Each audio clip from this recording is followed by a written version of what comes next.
Hello students,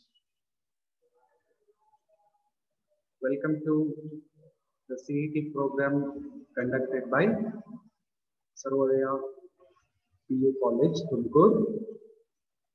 So in today's class, I am going to discuss some important multiple choice questions related to two first PU chapters.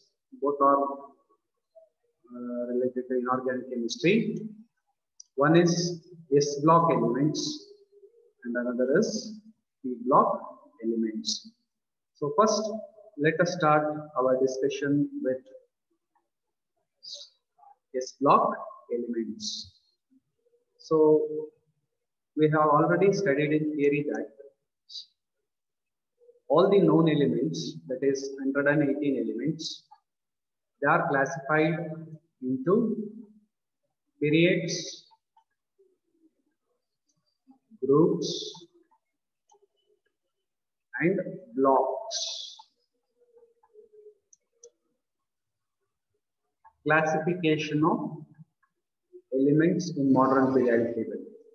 So in modern periodic table, all the known elements, they are classified in the form of periods, groups, and blocks. Periods are nothing but horizontal rows, and there are 7 periods. Groups are nothing but vertical columns, and there are 18 groups. And blocks, classification is based on electronic configuration. So we have 4 blocks, S, P, D, and F. So in first PU, you have studied in detail about S block elements and also 2 groups of P block elements. So in today's class, I am going to discuss multiple choice questions related to 2 groups of S block elements and 2 groups of P block elements. See, you already know that this classification is mainly based on progressive filling of electrons in subshells. S, P, D, and F subshells. So if electrons are progressively filled in S orbitals, then all those elements are classified as S block elements. Similarly, progressive filling of electrons in P orbitals, they are classified as P block elements.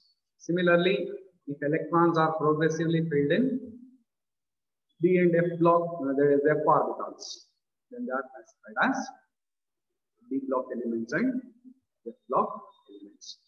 So first, let us start our discussion related to S block elements. Okay.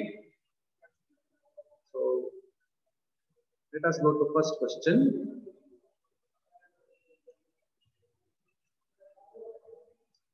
Among the following, which is the radioactive alkali metal? See, in S block, the maximum capacity of S subshell is 2 electrons. That's why in S block we have 2 groups. That is group 1 and group 2. In group 1, we have lithium, sodium, potassium, cesium, rubidium. Okay, so these are the elements that are placed in first group. Similarly, in second group, we have beryllium, magnesium, calcium, strontium, and radium.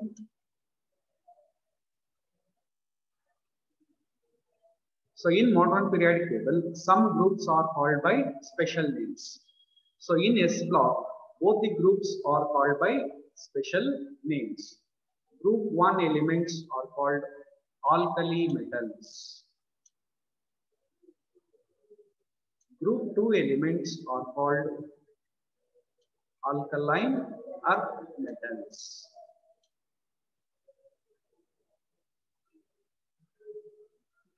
So why group 1 elements are called alkali metals? That is lithium, sodium, potassium, cesium, and rubidium. Because when they react with water, they form their corresponding hydroxides which are soluble in water.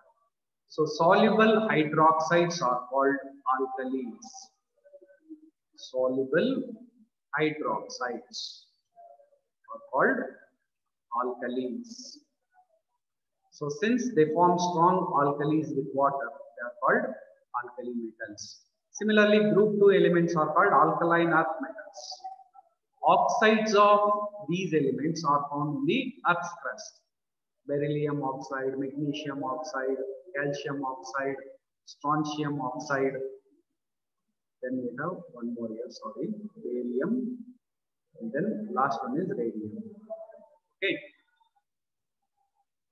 Beryllium, magnesium, calcium, strontium, barium, and radium. Okay.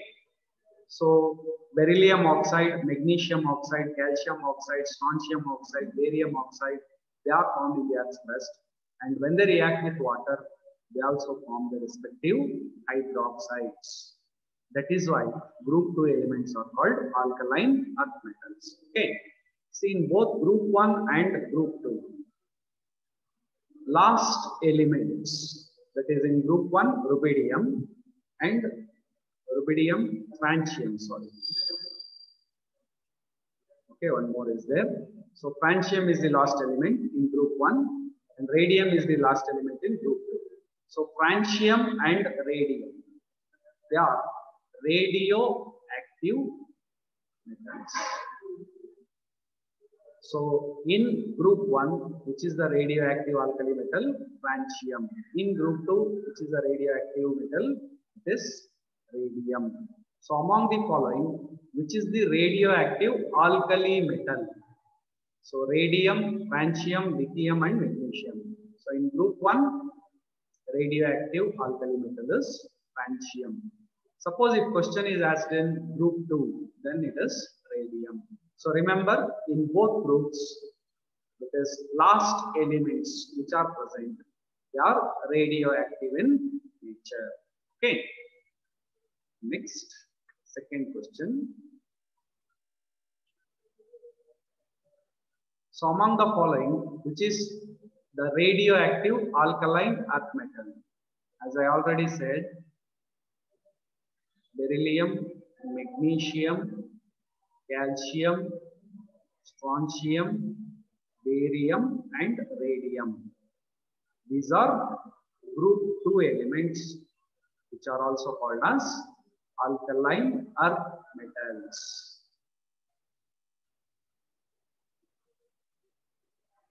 So among this alkaline earth metals, radium is radioactive. Okay. So option B, radium.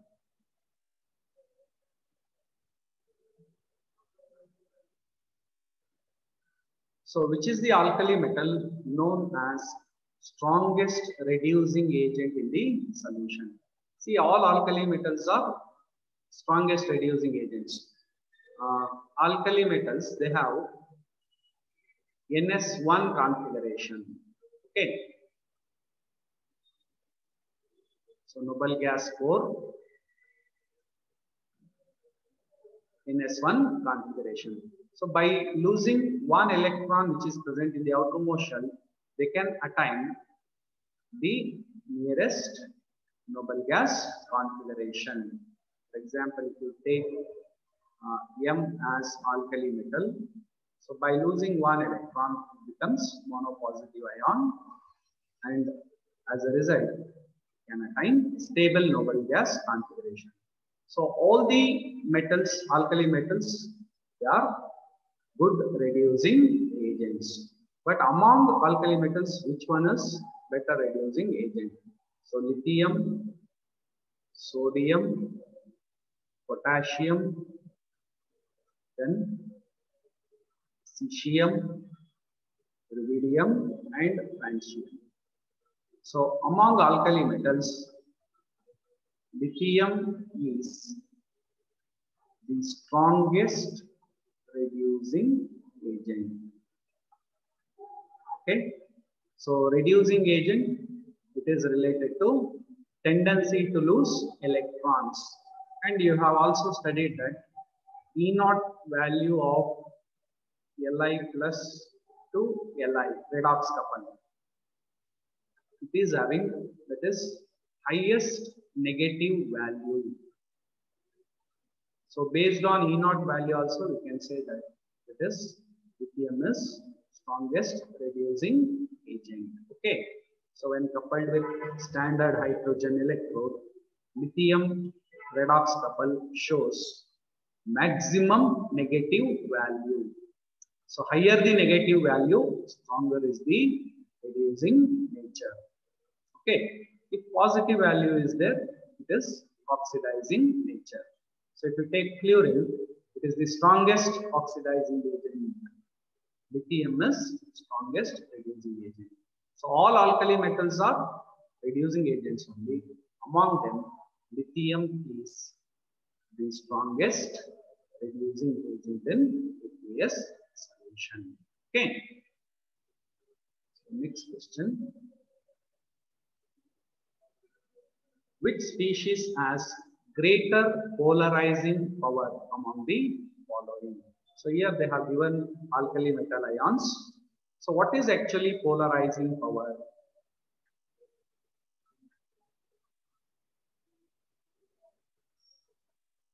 So polarizing power, it is directly proportional to charge on the ion and inversely proportional to size of the ion. So among Li plus, Na plus, K plus and Rb plus, Li plus, its size is small. Okay, since size is small, smaller size, magnitude of charge will be more. So that's why Li plus ion, it is having higher polarizing power. So order can be written like this: Li plus greater than Na plus greater than K plus greater than Rb plus. So this is having, it is highest polarizing power. So least polarizing power is Rb plus. Okay. So polarizing power, it is related to one important property, that is hydration enthalpy. Very important. Okay. Hydration enthalpy, delta H hydration. So if you take alkali metals, that is lithium, it has highest hydration enthalpy. Energy released due to hydration of ions. It is called as hydration enthalpy. That's why salts of lithium are more hydrated compared to salts of other alkali metals. So remember, polarizing power is related to hydration enthalpy. Based on that also question can be asked. So here question is, which species has greater polarizing power? So that is Li plus ion. Next question.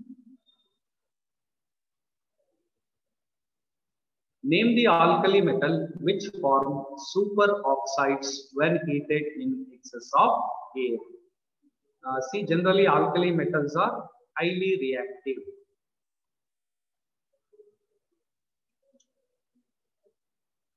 So why they are highly reactive? That is due to unstable electronic configuration, that is NS1 configuration. Okay. So when they react with oxygen, they form three types of oxides. One is called normal oxide. So normal oxide is O2 minus. Then peroxides. So peroxide is O2 2 minus. Then superoxide. Superoxide is O2 minus. So very important is oxidation number. So in normal oxide, oxidation number of oxygen is -2. In peroxides, oxidation number of oxygen is -1, whereas in superoxides, oxidation number of oxygen is -half. Okay, very important. Based on this also question can be asked. So generally if you take alkali metals, that is from lithium to rubidium. Okay, so lithium forms lithium oxide, normal oxide, whereas sodium forms peroxide in A2O2, whereas potassium, cesium and rubidium. So as we go down the group, that is formation of peroxides and superoxides, its tendency increases. So potassium, cesium and rubidium, they can form their corresponding superoxides. Potassium superoxide, cesium superoxide, rubidium superoxides. Okay, so lithium normal oxide, whereas sodium forms both normal oxide as well as peroxide, whereas superoxides, they are formed by higher alkali metals like potassium, cesium and rubidium. Okay, so here in the options they have given potassium, rubidium, cesium.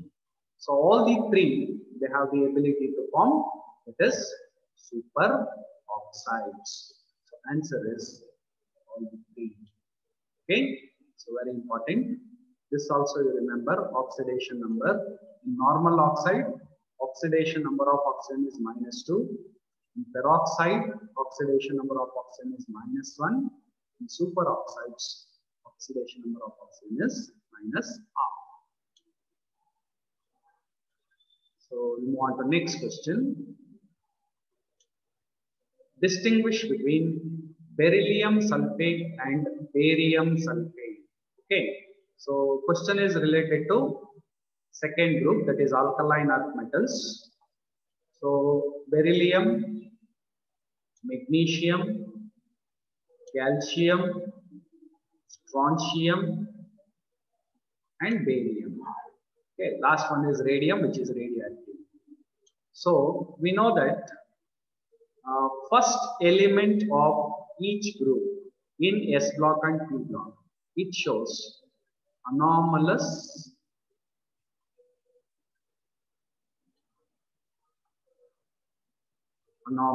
behavior or anomalous property. Okay, so that anomalous property, for example, beryllium shows anomalous behavior in group 2. Similarly, if you take group 1, lithium shows anomalous behavior. Okay, so beryllium and lithium, they shows anomalous property. Anomalous property is because of small size, then higher ionization enthalpy, then higher electronegativity, then non-availability of d orbitals. Okay, so because of these reasons, first elements in group 1, 2, then 13, 14, 15, 16 and 17, they show anomalous behavior. Okay, so here they have asked the question that is with respect to sulfates, beryllium sulfate and barium sulfate. So if you take, that is sulfates of alkaline earth metals, so what actually happens? So if you take solubility of sulfates in water, as we go down the group, that is solubility decreases. So beryllium sulfate is more soluble compared to barium sulfate. Let us see the options.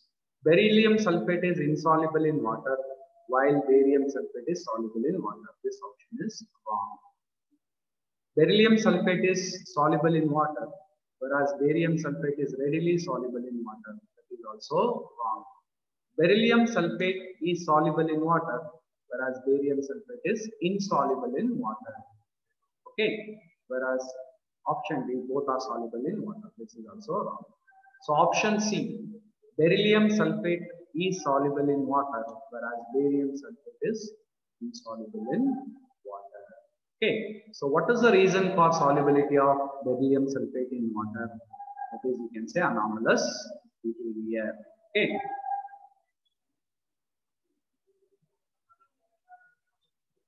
So anomalous property. So small size, higher ionization enthalpy, higher electronegativity, and non-availability of p orbitals. You can consider one of these properties as the reason to explain anomalous nature of this beryllium. So beryllium sulfate is soluble in water, whereas barium sulfate is insoluble in water. Okay, that is the correct answer.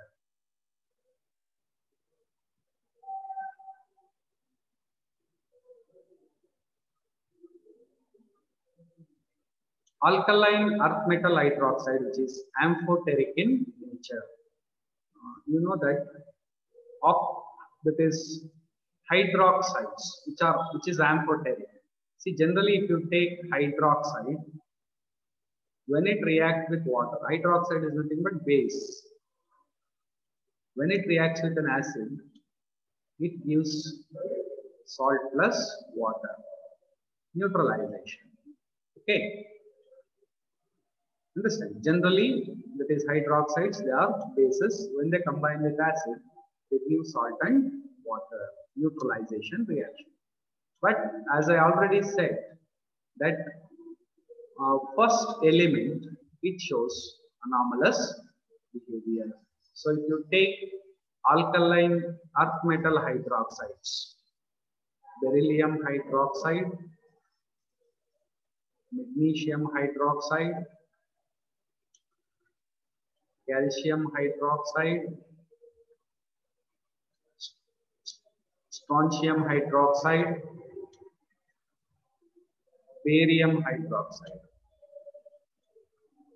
So what happens? It is basic nature increases. So if you take beryllium hydroxide, it is amphoteric in nature.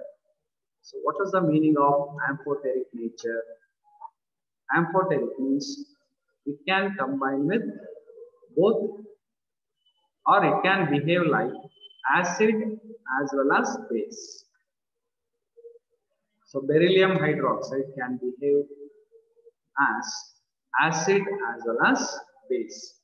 So it can react with acid to form salt and water. Similarly, it can also react with base to form salt and water. So that's why it is amphoteric in nature. So beryllium hydroxide is amphoteric in nature. Lithium is alkali metal. There is no question of this one. Whereas if you take magnesium hydroxide, which is basic in nature, not amphoteric. Okay. Next.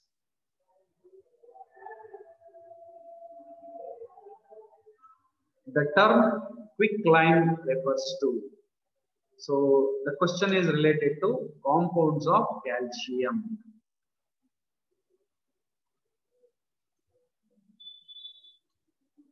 Okay. So here they have given compounds of calcium and they have as the common name. See, calcium hydroxide, it is called as slaked lime. CaOH twice. And soluble part of calcium hydroxide,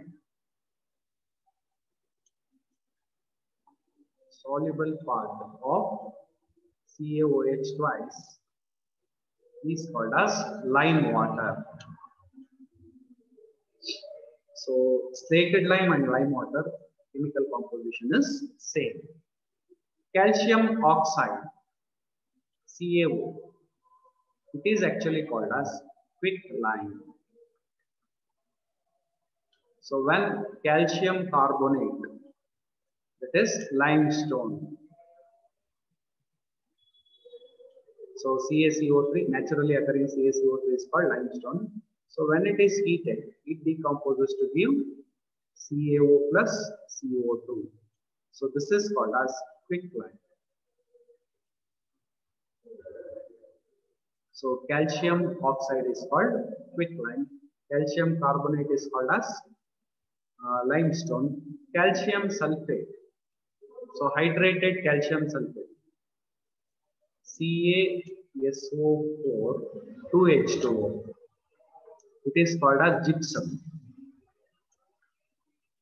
Similarly, when gypsum is heated, 75% of water will be lost, and the remaining is CaSO4 half H2O, which is called as POP.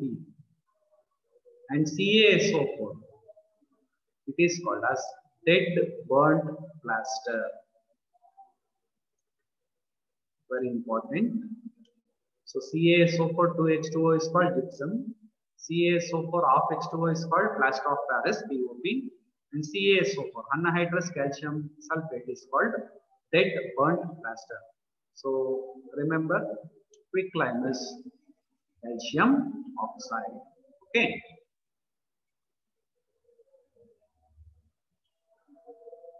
Again same. What is dead burnt plaster? Now only I said in the previous question, CaSO4, anhydrous CaSO4 is called dead burnt plaster. CaSO4 2H2O, it is called as gypsum. And when gypsum is heated to a temperature of 100 degrees Celsius, 75% of water will be lost.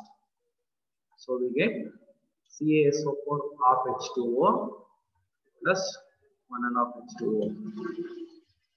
So this is called as POP, plaster of Paris. CaSO4 half H2O, hemi-hydrated calcium sulfate.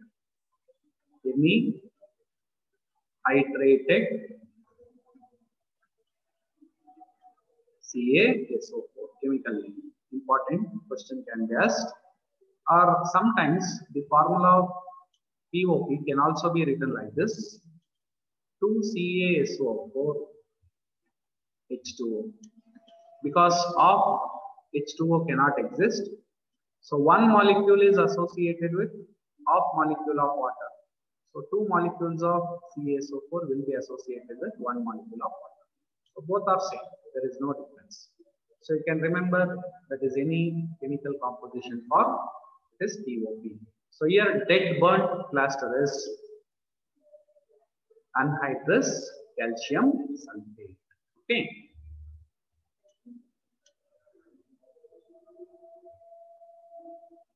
Alkaline earth metals have a greater tendency to form complexes than alkali metals. Why? Okay.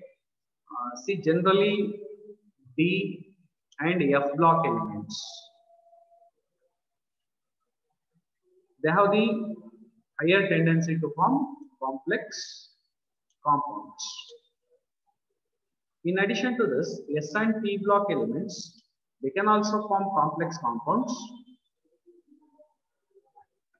For example, if you take chlorophyll, chlorophyll contains magnesium, which is a complex compound of magnesium, okay, which is alkaline earth metal. Similarly, we have complex compounds of sodium also, sodium, then potassium, okay. But if you take alkali metals and alkaline earth metals, tendency of forming complex compounds for alkali metals is less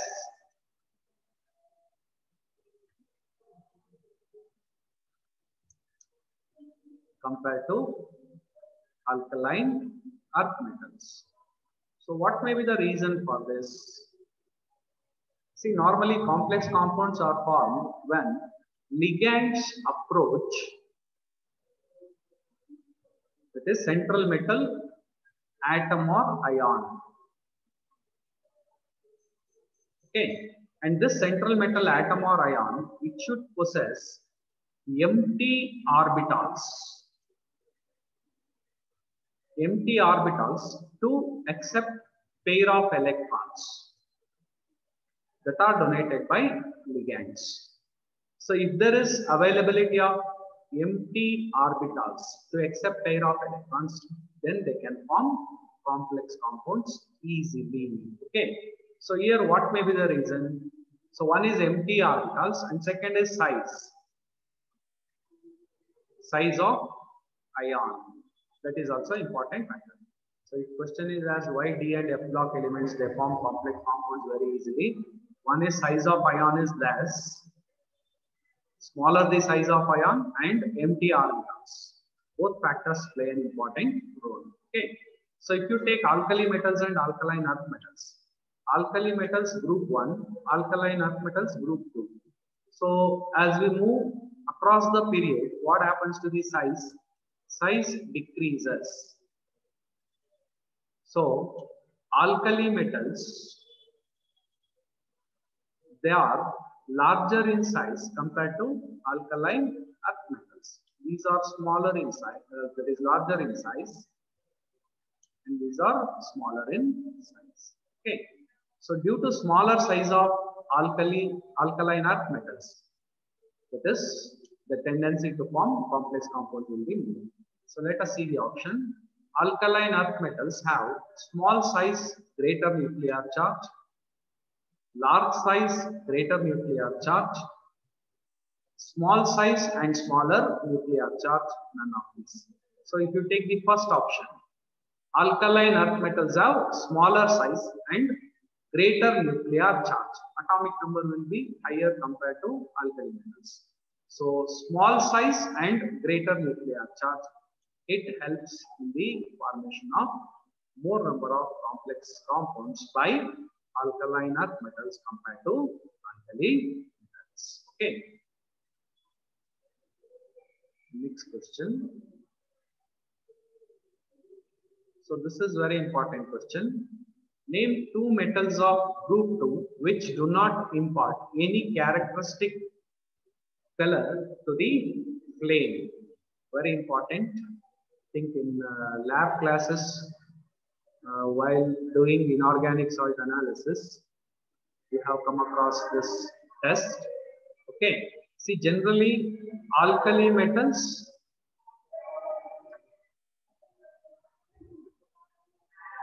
and alkaline earth metals,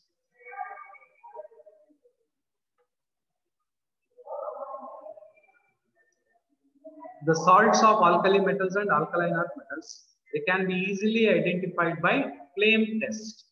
So test is called as flame test. So for example, if you take lithium, sodium, potassium, then cesium, rubidium. Salts of these metals, they can be identified by the characteristic color that is imparted to the flame. For example, lithium, the color imparted to Bunsen flame, it is crimson red color. Normally non-luminous flame, it is blue. So when actually that is salt of lithium, when it is ignited, so it changes the blue color of non-luminous flame to crimson red. Similarly, sodium, golden yellow. Potassium, lilac color. Lilac is nothing but pale violet. Cesium and rubidium, they impart violet color. See why actually that is color is imparted to the flame, that is the question. That is mainly because of the electronic configuration, outermost electronic configuration.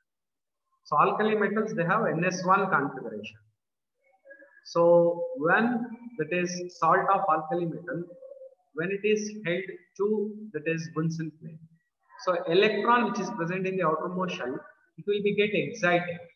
So when it is get excited, it jumps to higher energy level. So electron jumps to higher energy level, which is normally unstable. So when it comes back to lower energy level, what happens? Whatever the energy that is absorbed by the electron, it is emitted in the form of electromagnetic radiation, and that the electromagnetic radiation, that is photon, which is emitted in the form of electromagnetic radiation, it lies in visible region. So that's why different colors are important. Remember the colors: lithium crimson red color, sodium golden yellow, potassium lilac color, so cesium and rubidium violet color. In the same way, alkaline earth metals: beryllium, magnesium, calcium, strontium, and barium. See, beryllium and magnesium, generally they have NS2 configuration. So beryllium and magnesium, they do not impart color to the flame, whereas calcium, strontium, and barium, they impart color to the flame. Brick red, calcium imparts brick red color, barium imparts apple green color. Similarly, strontium, it also imparts a characteristic color. Okay, so calcium, strontium, and barium, they impart characteristic color, whereas beryllium and magnesium, they do not impart characteristic color to the flame. So question is why? Because calcium, strontium, barium, they also impart, that means they are also having NS2 configuration only. But why beryllium and magnesium do not impart color? See, beryllium and magnesium, due to their small size, 2 electrons are held firmly to the nucleus. So the heat energy of the flame is not sufficient to excite the 2 electrons because they are held very firmly to the nucleus. So as we go down the group, what happens? Size increases. So force of attraction between nucleus and the outermost shell of electrons decreases, and as a result, that is, electrons can be excited in case of calcium, strontium, and barium, but not in case of beryllium and magnesium. So in group 2, the 2 metals which do not impart color to the flame, one is beryllium and another is magnesium. Okay, so option A, beryllium and magnesium. Lithium and sodium, they belongs to group 1, but they impart color. Calcium and strontium belongs to group 2, they also impart color. Barium and radium belongs to group 2, they also impart color to the flame. Okay. The next question.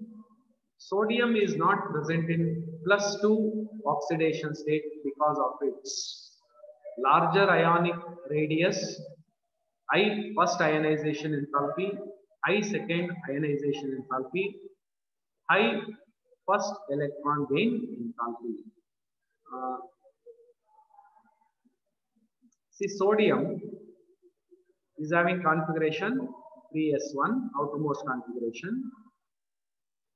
So it can easily lose 1 electron to a time, that is octet configuration, and during this process, the energy required is called as first ionization enthalpy. Okay.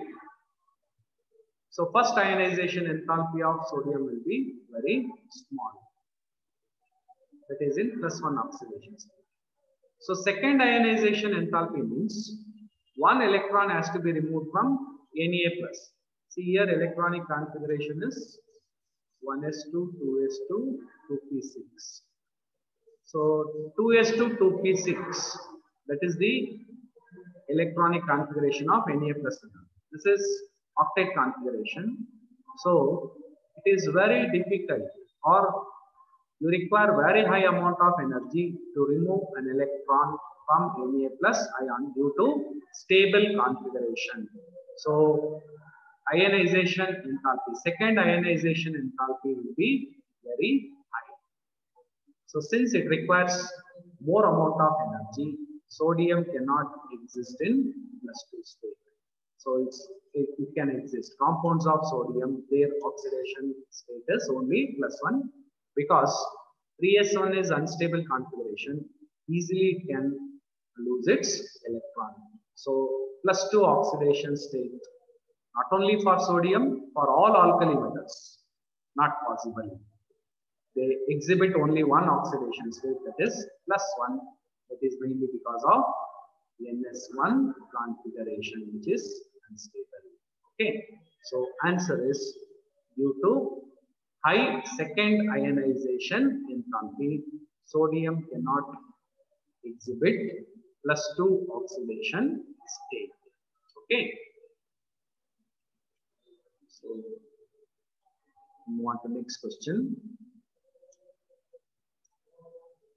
Which of the following sets of atomic numbers belong to that of alkali metals? So alkali metals: lithium, sodium, potassium, cesium, rubidium, and francium. Okay, atomic number of lithium is 3. See, there is one magic number that you can remember. Actually, it is called as magic numbers. 2, 8, 8, 18, 18, and 32.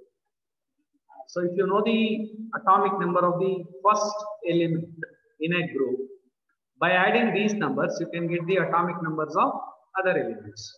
So first element is lithium, its atomic number is 3. So to 3, if we add 8, so actually first one is hydrogen, atomic number 1. Hydrogen is not considered as alkali metal. So hydrogen 1, next element is lithium in first group. So if you add, that is 2 to the atomic number of hydrogen, you get atomic number of lithium, that is 3. Then if you add 8 to the atomic number of lithium, you get the atomic number of sodium, that is 11. If you add 8 to atomic number of sodium, you get the atomic number of potassium. Then if you add 18, so 19 plus 18, 37, you get the atomic number of cesium. Then to 37, if we add 18, we get the atomic number of rubidium. So that is 55. Then 32. So let us see in which option these atomic numbers are present. Okay. So yes, look here. This is atomic number of lithium, which is alkali metal. 37 is atomic number of cesium. 19 is atomic number of potassium. And 55 is atomic number of rubidium. So cesium, lithium, potassium, and rubidium, they are all alkali metals. So option A is correct.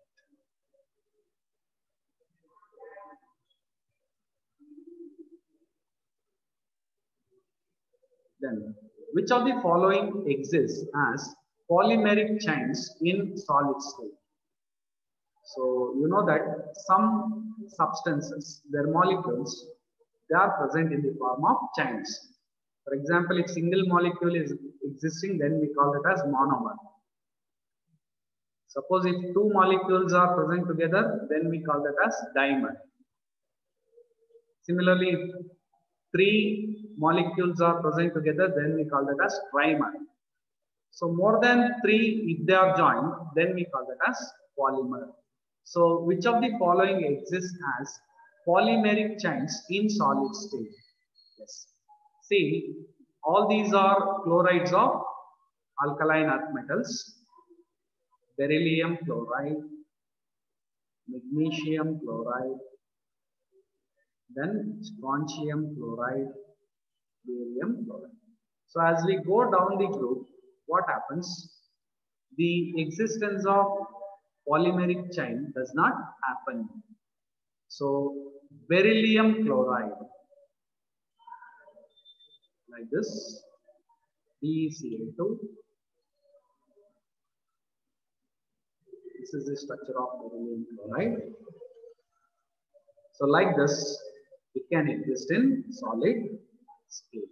So as we go down the group, that is the tendency of existence of chlorides in polymeric chain decreases. So correct answer is beryllium chloride.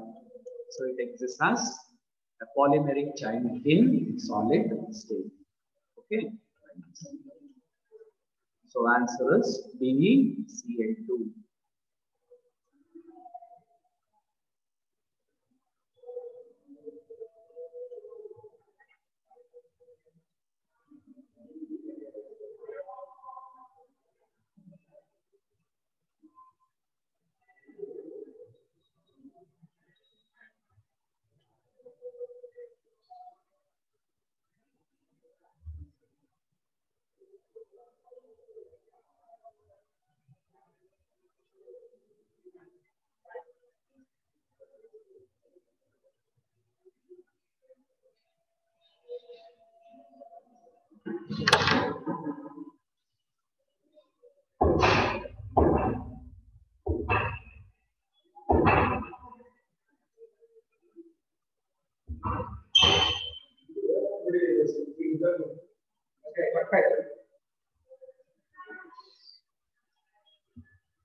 End ಮಾಡ್ಬೋದಾ?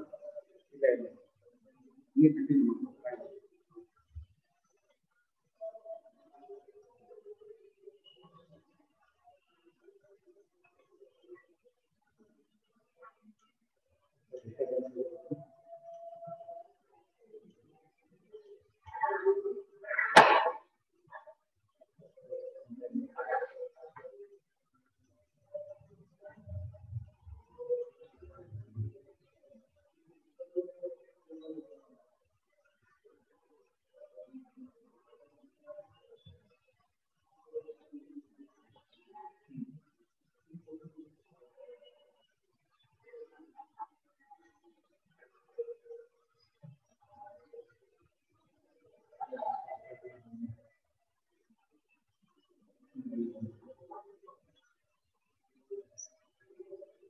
Sorry for little technical problem.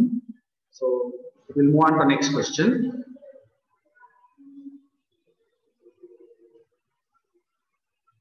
Which of the following is an amphoteric hydroxide? Okay, so already we have discussed that. So all are hydroxides of alkaline earth metals. So beryllium hydroxide, BeOH twice, is amphoteric in nature.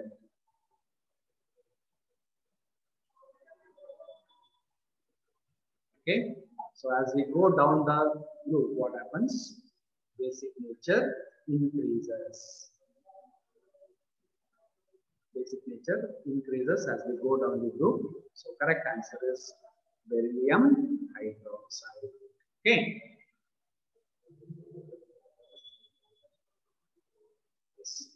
So they are the questions related to this S-block elements. Next, we'll discuss some important questions of P-block elements. So what are P-block elements? P-block elements, their electrons are progressively filled in p orbitals. So in p subshell, 6 electrons can be accommodated. That's why in P-block we have 6 groups. That is from group number 13 to group number 18, and they are placed in the left portion of the periodic table. Okay, so group 13 to group 18. Group 13 elements, they are called as boron family. Group 14 elements, 14, 15, 16, 17 and 18. Carbon family.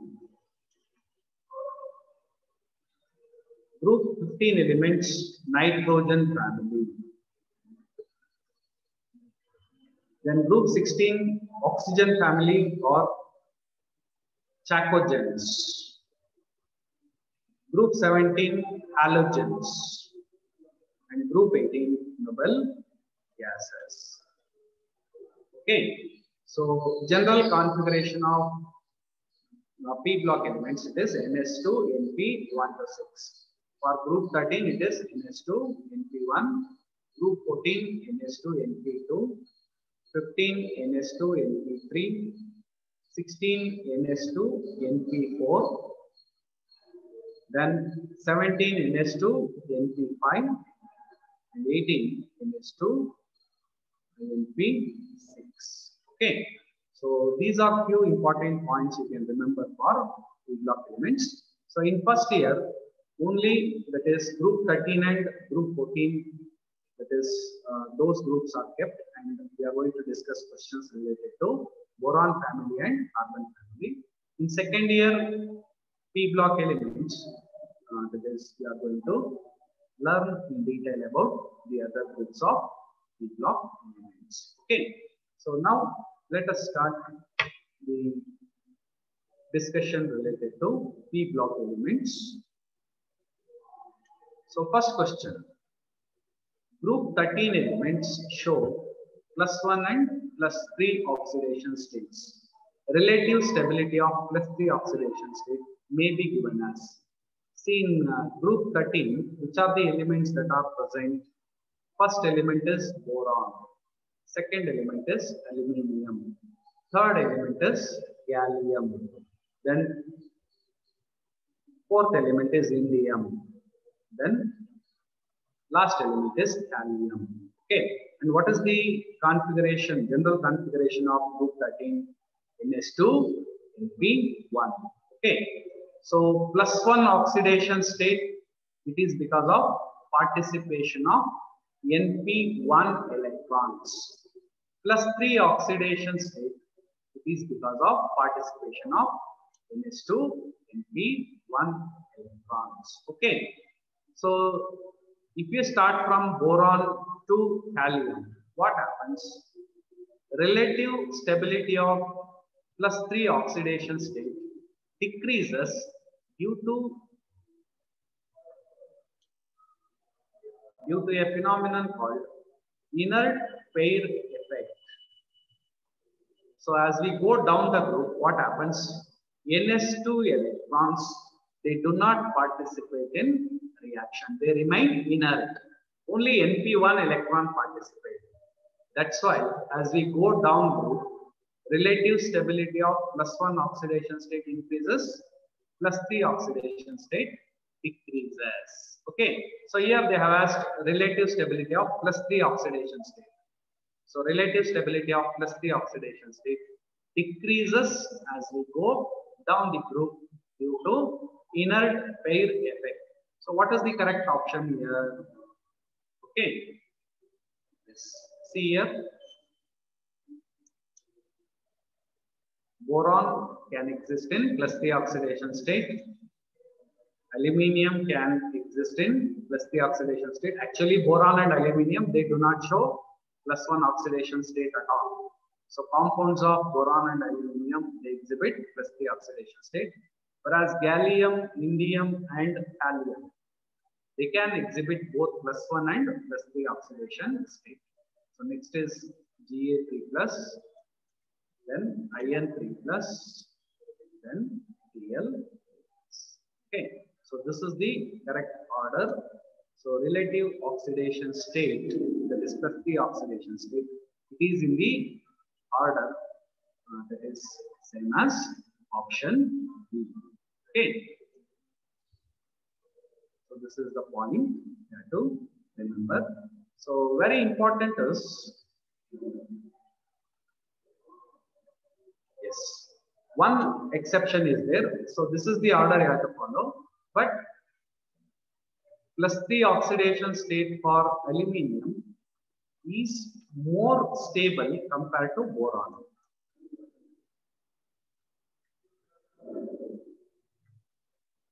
Okay.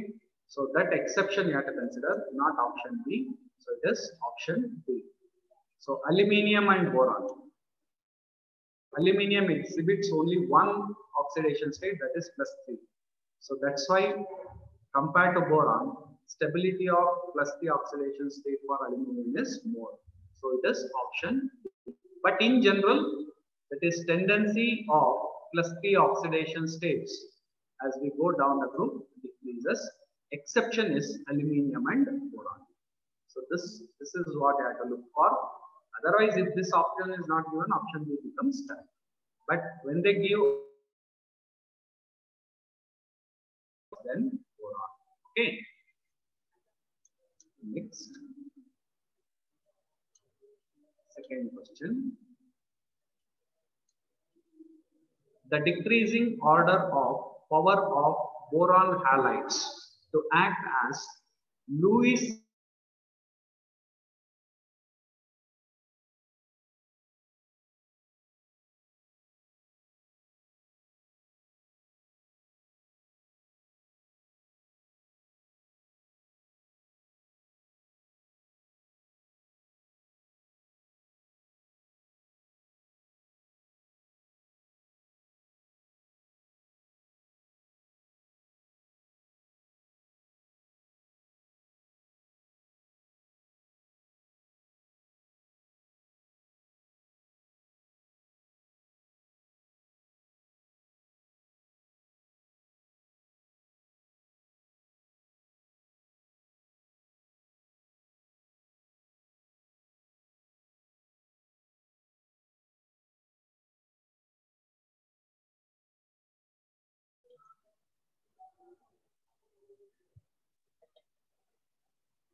Yes. So the decreasing order of power of boron halides to act as Lewis acid. So Lewis acid is nothing but substance which accepts a pair of electrons. Okay. So if you take boron halides, boron boron actually forms trihalide, that is BX3. So BF3, then BCl3, BBr3, and BI3. Okay. So in all the trihalides, that is octet configuration is not there. Incomplete octet is there. Okay. So that is the reason why all the boron halides, they can act as Lewis acids. But question is, which is a better Lewis acid? So see, the tendency to accept a pair of electrons, it actually depends on, that is mainly the size. So if you take size of halogen atoms, this is the size of halogen atoms. So larger the size of halogen atom, then tendency to gain electrons will be more. Okay. So here that is Bi3, boron triiodide. It has a greater tendency to accept a pair of electrons compared to boron tribromide, and which has a greater tendency to accept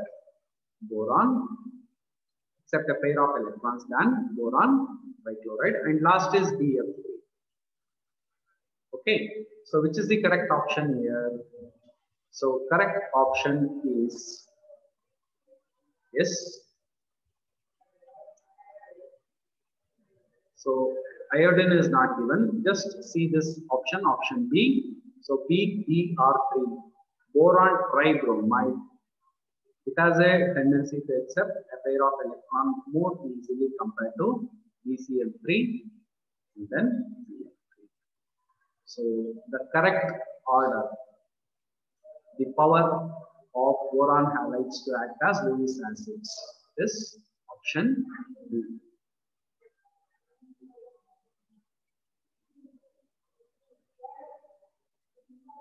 Which of the following metals do not show inert pair effect? So already we have discussed that in group 13, this is the general electronic configuration. So the tendency to show inert pair effect increases as we go down the group. So boron, aluminium, gallium, indium, thallium. Okay. So boron and aluminium, they do not show inert pair effect. They actually exist in only +3 oxidation state. Whereas gallium, indium, thallium, they can exist in both +1 and +3 oxidation state. So among the 4 elements which are given, aluminium does not show inert pair effect. So NS2 electrons remain inert during chemical reaction in case of gallium, indium and thallium. Whereas in case of aluminium and boron, NS2, NP1 electrons, they participate, that's why both exhibit +3 oxidation state. So next question. Very important. Diborane. So diborane is one of the important compound of boron, B2H6. Okay. So what is the structure of diborane?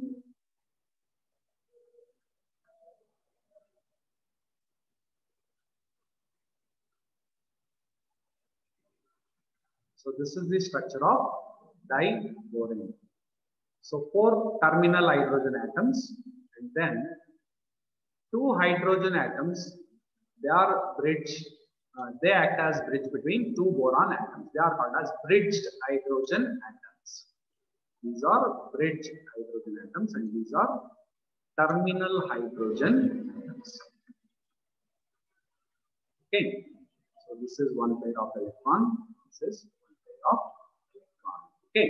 So let us see these bonds which are formed between 2 boron atoms and 2 hydrogen atoms. It is called as banana bond. Very important. So between 2 boron atoms and 2 bridged hydrogen atoms, what type of bond is present? Which is called as banana bond. Okay. 3 center, that is 2 electron bond. Other name. 3 center, 2 electron bond. Or it is also called as banana bond. So let us see which is the correct option. 4 bridge hydrogen atoms and 2 terminal hydrogen atoms are present. This is wrong. Because there are only 2 bridged hydrogen atoms and 4 terminal hydrogen. 2 bridged hydrogen atoms and 4 terminal hydrogen atoms are present. That is correct. 3 bridged hydrogen atoms, 3 terminal hydrogen atoms are present. Wrong. So there are no bridged hydrogen atoms in diborane. That is also wrong. So 2 bridged hydrogen atoms and how many terminal hydrogen atoms are there? Okay. So 2 and 4. So this is the structure related to diborane.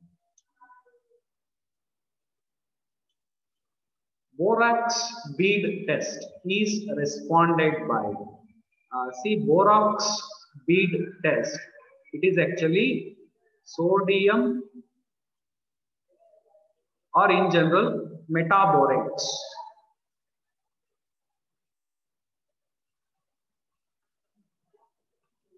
Okay. So when borax is heated, so it results in sodium metaborate and which forms a transparent, that is solid, which is actually called as borax bead. So generally borax bead contains metaborate, that is BO2 minus. So metaborates, they actually results in the formation of borax bead. So suppose if we take, that is any metal which can form colored metaborates. that can be easily identified by borax bead test. For example, cobalt.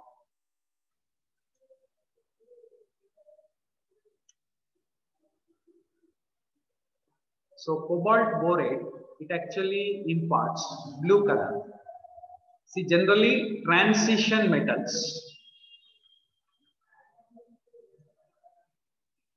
that is D block elements. So those metals, they can be detected by using borax bead test because they form colored metaborates. So generally, if you take cobalt, it forms blue colored borax bead, and based on that, we can identify which is that metal. Okay. So metals which form colored metaborates can be identified by borax bead test. Generally, borax bead is nothing but metaborate. Okay. Sodium metaborate is transparent, colorless. Whereas if you take cobalt metaborate, that will be blue in color. So metals which form colored metaborates, they can be identified by borax bead test. The next, the type of hybridization of boron in diborane is. Okay, so this is a direct question you can remember. So in diborane, that is B2H6, two boron atoms are present, and both boron atoms, they undergo sp3 hybridization. Okay, so already we have discussed the structure of diborane. This is the structure of diborane.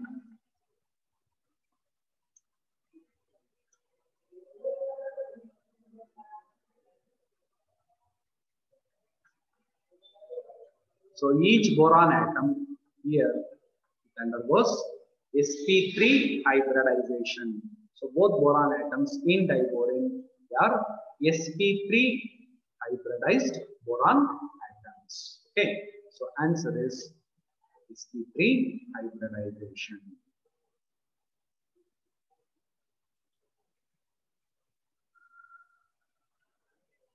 So next question, which of the following ions is the most stable?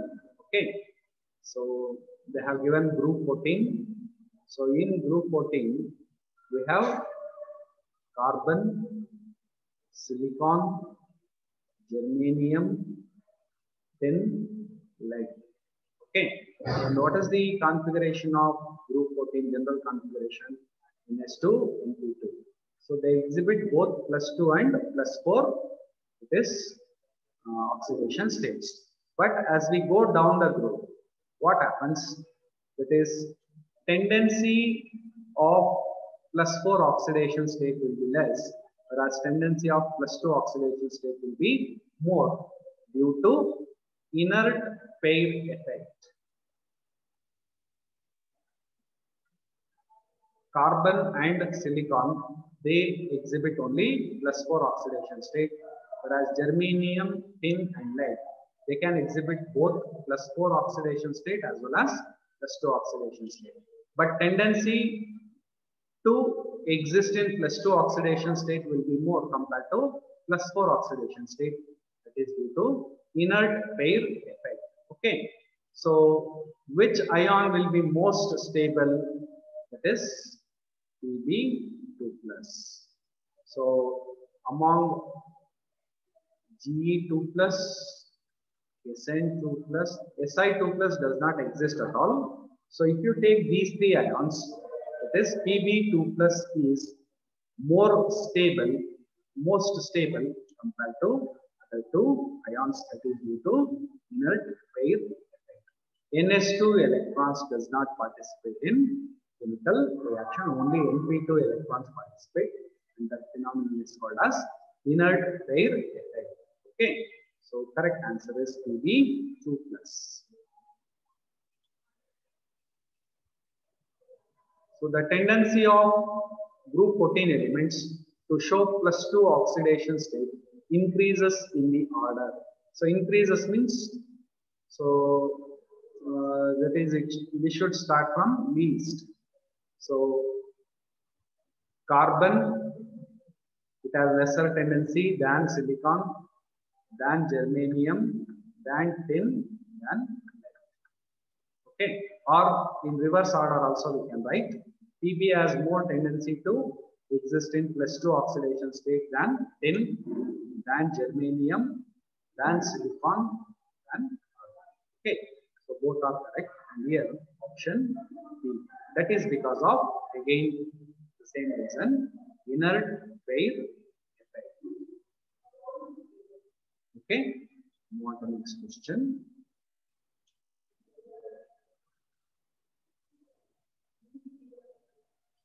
An element of group 14 forms two oxides, one of which is highly poisonous and neutral. The other oxide can be easily liquefied and compressed to give a solid which is used as refrigerant under the name of, that is, Ricold. The element and oxides are. So group 14 element forms two oxides, which is one of which is highly poisonous. See, all are, that is, group 14 elements only. So the poisonous, highly poisonous oxide and neutral oxide is carbon monoxide. So option C, carbon monoxide. Then the other oxide can be easily liquefied and compressed. Carbon dioxide, it can be easily liquefied and compressed. Solid carbon dioxide, which is called as dry ice. So by increasing pressure and decreasing temperature. So gaseous carbon dioxide can be converted into solid form of carbon dioxide, which is dry ice, and that is used as refrigerant. So answer is carbon monoxide and carbon dioxide. So two hints are given. One is poisonous and neutral oxide, and another is easily liquefied and compressed. So by using those two clues, you can easily say it is carbon monoxide and carbon dioxide.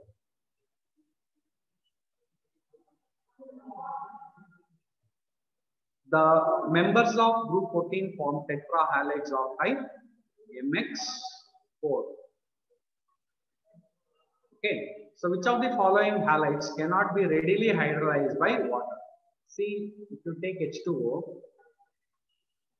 H plus and OH minus. So OH minus can donate a pair of electrons to the empty d orbitals. See, if you take carbon, electronic configuration is 1s2, 2s2, 2p2. So there are no availability of non-availability of d orbitals.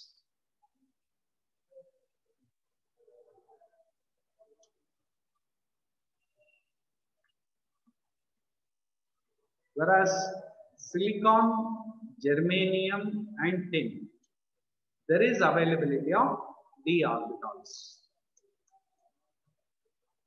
Okay, so CX4, for example, if you take CCl4, it cannot be hydrolyzed by water. Why it cannot be hydrolyzed by water? Due to non-availability of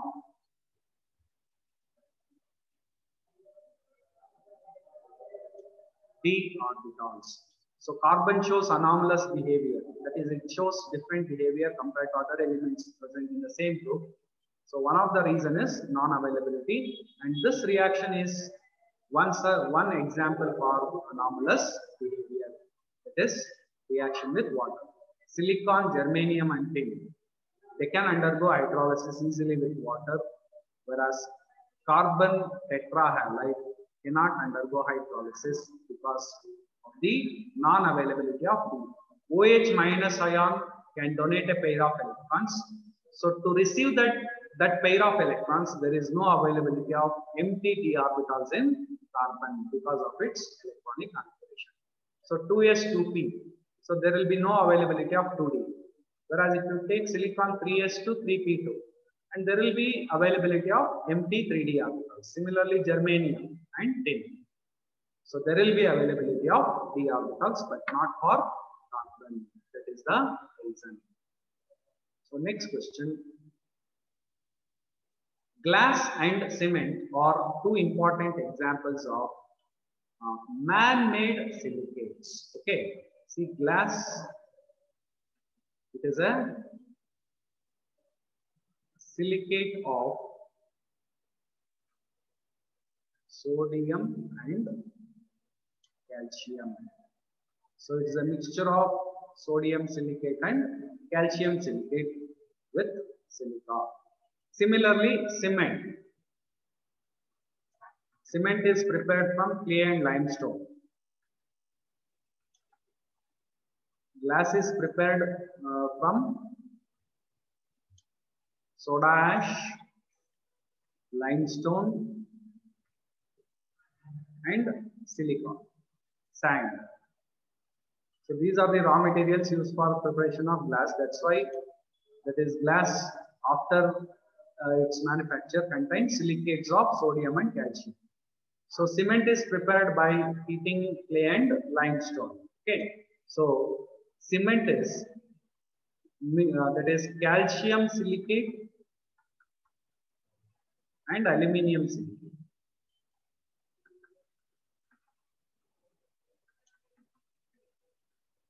So cement, it is calcium silicate and aluminum, mixture of silicates of calcium and aluminium. Okay, both are man-made silicates.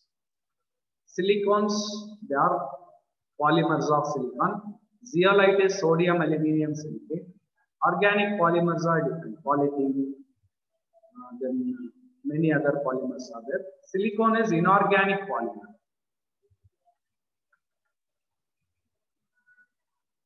Okay. So next question.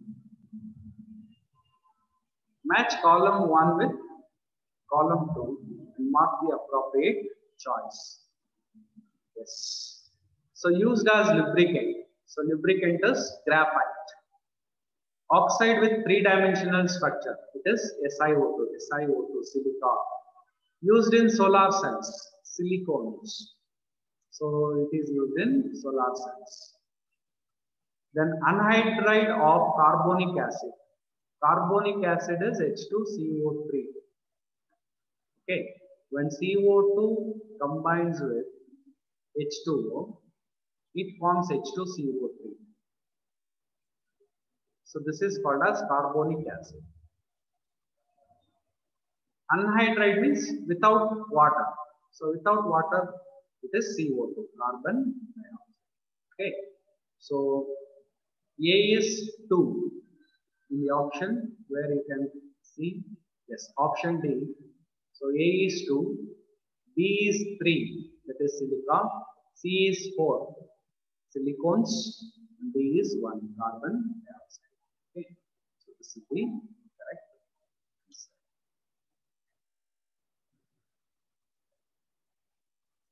The property of carbon dioxide which makes it biological and geochemical. Carbon dioxide is a very important substance because you know carbon dioxide is required for plants for photosynthesis. Okay. So in air, percentage of carbon dioxide is 0.03%. So indirectly it is responsible for life. So because of carbon dioxide, plants are existing. And because of plants, animals are existing. So carbon dioxide in air is indirectly responsible for the existence of life on Earth. So what property of carbon dioxide makes it biological and geochemical importance? Yes. Its low solubility in water. Okay. Carbon dioxide is less soluble. I think Henry's law you have studied KH value. So CO2 KH value is, it is more. So KH value and solubility, they are inversely proportional. So due to less solubility, that is more carbon dioxide is available in water. So plants can utilize that carbon dioxide for photosynthesis. So low solubility of water, that is low solubility of carbon dioxide in water, is responsible for biological and geochemical importance of carbon dioxide. Okay.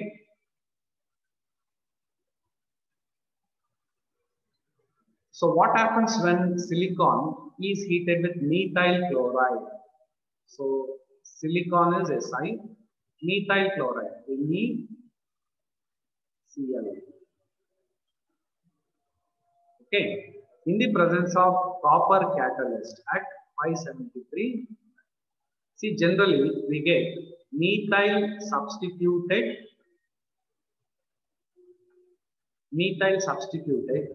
chlorosilanes, and these on polymerization gives an important inorganic polymer which is silicone. Okay, so silicone, it is actually inorganic polymer containing hydrocarbon, silicon, and then oxygen. So it's a mixture of, that is, hydrocarbons, silicon, and oxygen. Okay, so silicones, they are the rubbery compounds of hydrocarbons, silicon, and oxygen. So starting materials which is used for the preparation of silicones, it is methyl chloride. So methyl substituted chlorosilanes are formed, which on polymerization gives silicones.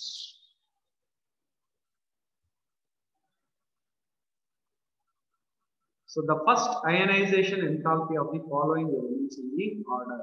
So first ionization enthalpy of the following elements in the order. Ionization enthalpy. So which are the elements they have given? Carbon, nitrogen, silicon, phosphorus. So carbon and nitrogen, they are in the same period. Okay, they are in the second period. So across the period, what happens to ionization enthalpy? Ionization enthalpy increases. So nitrogen is having higher ionization enthalpy than it is carbon. Okay. Similarly, silicon and phosphorus. Silicon is 14, phosphorus is 15. They belongs to third period. Okay. So phosphorus is having higher ionization enthalpy than silicon. And both are actually carbon. Silicon is placed below carbon and phosphorus is placed below nitrogen. So as we go down the group, what happens? This ionization enthalpy decreases. Okay, so what will be the order here? Order is option C. Carbon lesser ionization enthalpy than nitrogen, which is having lesser ionization enthalpy than silicon. Okay. Sorry, not this one. Option D. So phosphorus lesser than silicon. No. Not this one. Let us take option B. Silicon lesser than phosphorus, which is lesser than carbon, which is lesser than, or in reverse order, nitrogen is greater ionization enthalpy than carbon. Carbon is having higher ionization enthalpy than phosphorus. Yes, option D. So this is the correct answer. Okay.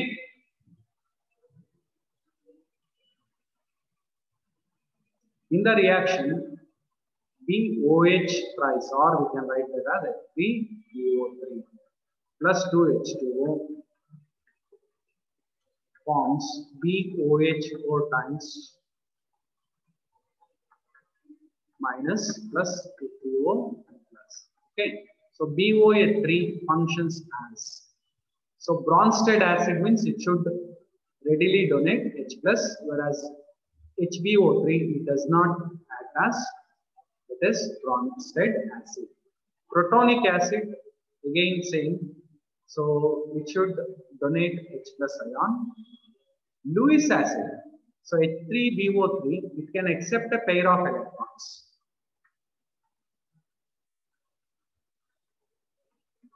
So H3BO3, orthoboric acid, it is not a Bronsted acid, not a protonic acid, but it can act as Lewis acid because from OH minus ion, it can accept a pair of electrons to form the complex ion.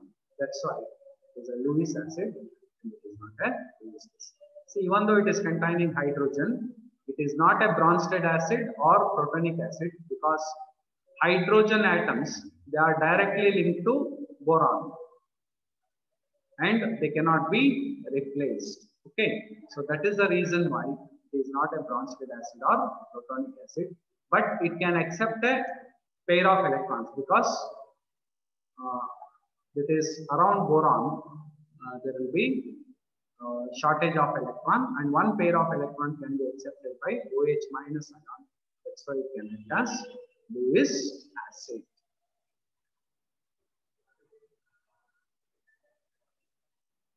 For the second period elements, so which are the second period elements? Lithium, beryllium, boron, carbon, nitrogen, oxygen, uran, and fluorine and neon. The correct increasing order of first ionization enthalpy. Okay, increasing order of first ionization. Increasing order means we have to start with it is least. Okay, so which is the element that is having least ionization enthalpy? First ionization enthalpy, it is lithium only. Okay, so beryllium and boron. See, due to 2s2 configuration, ionization enthalpy of beryllium will be higher than boron. Similarly, next comes carbon, and if you take nitrogen and oxygen, due to 2p3 configuration, half filled, this is completely filled and this is half filled. Oxygen will be having lesser ionization enthalpy than nitrogen, and then fluorine, and then neon. So which is the correct order here? So lithium or boron will be to. So option C. So why there is difference with respect to these two? Because beryllium, it has completely filled configuration, that is 2s2. Nitrogen is having half-filled configuration, that is 2p3. That's why the ionization enthalpy of nitrogen and beryllium is not according to the pattern or trend, it is different. So option C is the correct answer.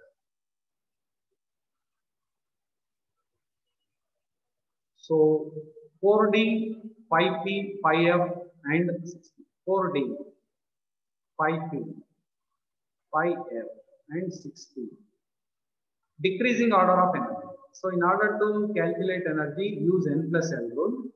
4 plus 3, which is equal to 7. 5 plus 2, which is equal to 6. S 0, P1, D2, F3, L values. Okay. So 4D means 4 plus 2, 6. 5P means 5 plus 1, 6. 5F, 5 plus 3 is equal to 8. 6P, 6 plus 1 is equal to 7. Decreasing order of energy. Higher the N plus L value, that is energy will be more. So among these orbitals, so 5F is having higher energy than 6P.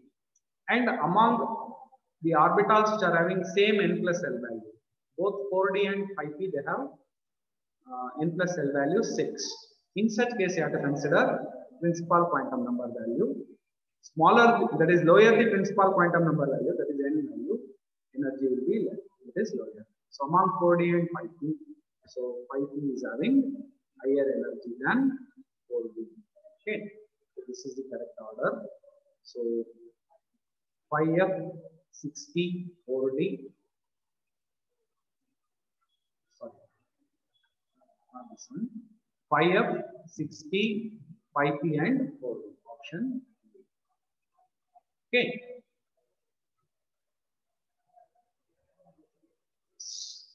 So with this, I have covered some important questions related to both S block and P block elements of first PU chapters. So all the best for your coming CET exams and NEET exams. Prepare yourselves and come with flying colors in competitive exams. Thank you, students.